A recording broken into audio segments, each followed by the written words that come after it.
Hi everybody, and welcome to my channel. My name is Mike, and I appreciate everybody coming, and a special welcome to all those who are returning. I appreciate your support as I work hard on learning how to communicate better via these videos, and as I continue to learn more about the operation, the maintenance, the upgrade, and just the overall functioning of the equipment, and work toward getting some good projects going this summer.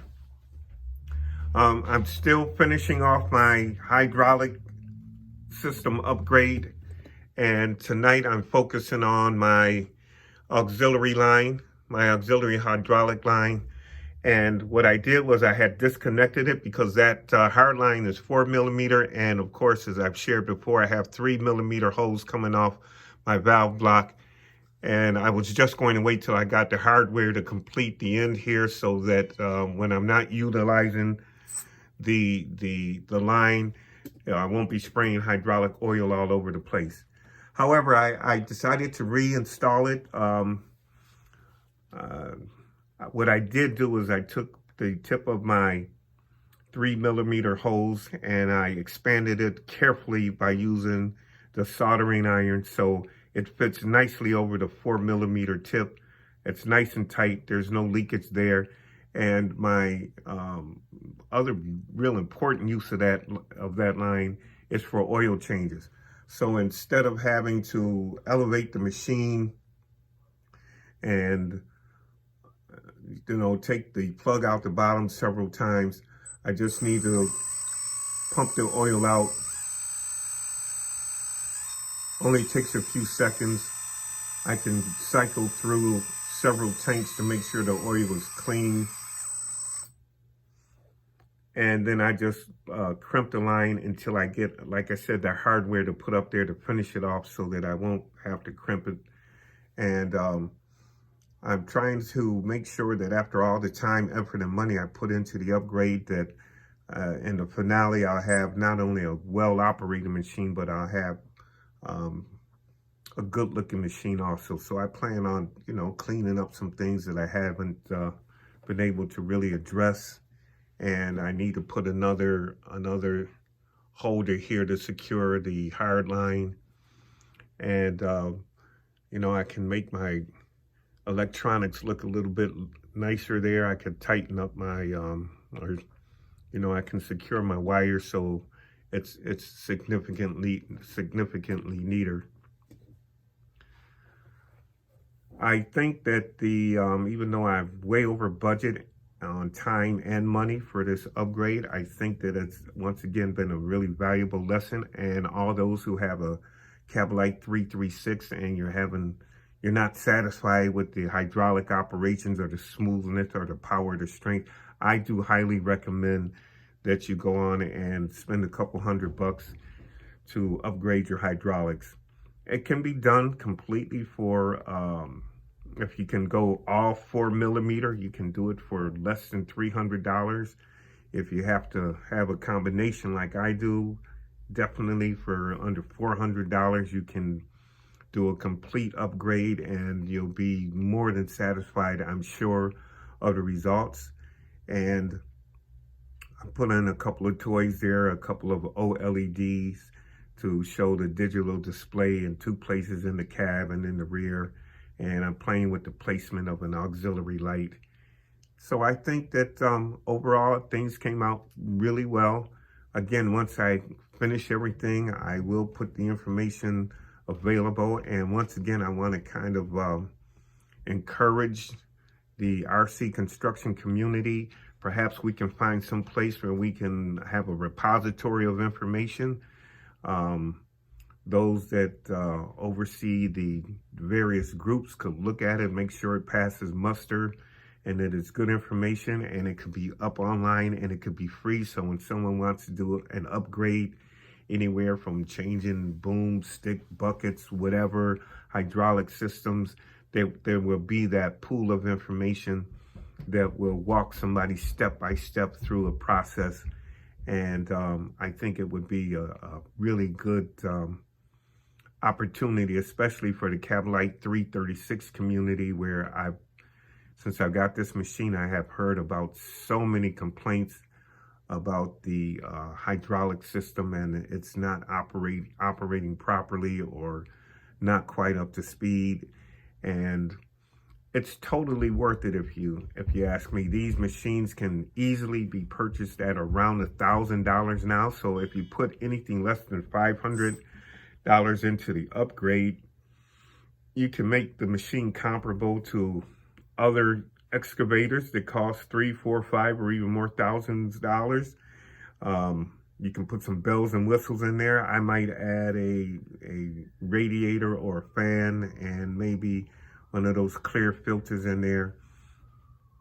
Take your time and do a couple of cuts, open up your doors and things like that. You can really take this machine and make it comparable to the more expensive ones without laying out that initial money. I really didn't have it. You know, I didn't have $4,000 or $5,000 to spend on an excavator. Over time, I don't think I put an additional $1,000 in everything that I've done with this one. And I would say that because of my lack of information, I probably could have saved 75% of what I spent if I had really known or had, you know, direction on what to get, how to get it, where to get it. So I want to be able to share all that information. And again, we need to be able to put that information up someplace where everyone can get it. And to the Kabolite 336 community, these things are really nice. These are really nice. I don't currently see the need to spend $4,000 or $5,000 on anything. I could see, you know, getting a 970 because those are nice machines. And of course, you know, there's the finished product looks better than what I'm doing. But I am going to dress up the aesthetic on this also.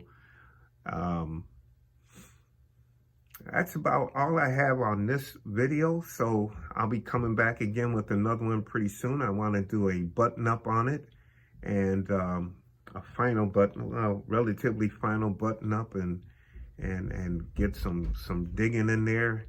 The next thing I need to do is another test with digging, and then after that, it's just going to be OT&E, operational test and evaluation. I need to go on and do some hanging and banging and grinding in the dirt and see how everything lasts under the test of time. The one thing I'm still waiting for to come is my slew motor. I accidentally disconnected the wires in the current one, and I've resoldered them, but it's loud and I can't quite figure out what it is. I did grease my gears and that did not address the issue. So I'm going to keep going with this one. The other motor probably won't be here for a couple weeks. I'm going to keep going with this one and keep moving forward. I really, really enjoy this hobby. It is something that really takes my mind off of a lot of things, my line of work and the activity I have in the community keep me very busy and in the middle of the human drama. And so, you know, I've learned some things, again, relearned some lessons like patience, have the right tool, use the right tool for the right job, planning.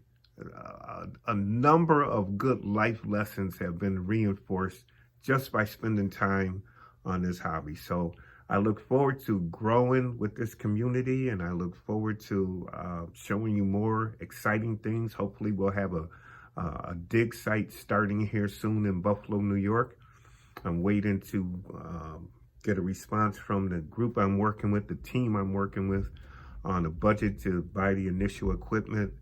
And it's really an exciting time to be alive, and an exciting time to be an American, and an exciting time to be in the RC construction hobby field. I ultimately really would like to see if I could collaborate with some folks and we can start making some American equipment. And if not, if we can at least build up enough of a inventory of the items so that we can get material in the hands of people in America without those long waits and the exorbitant delivery fees.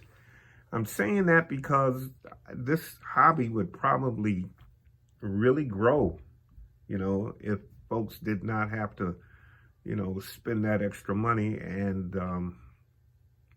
there's almost a monopoly. So let's think about it. Let's at least think about it. All right.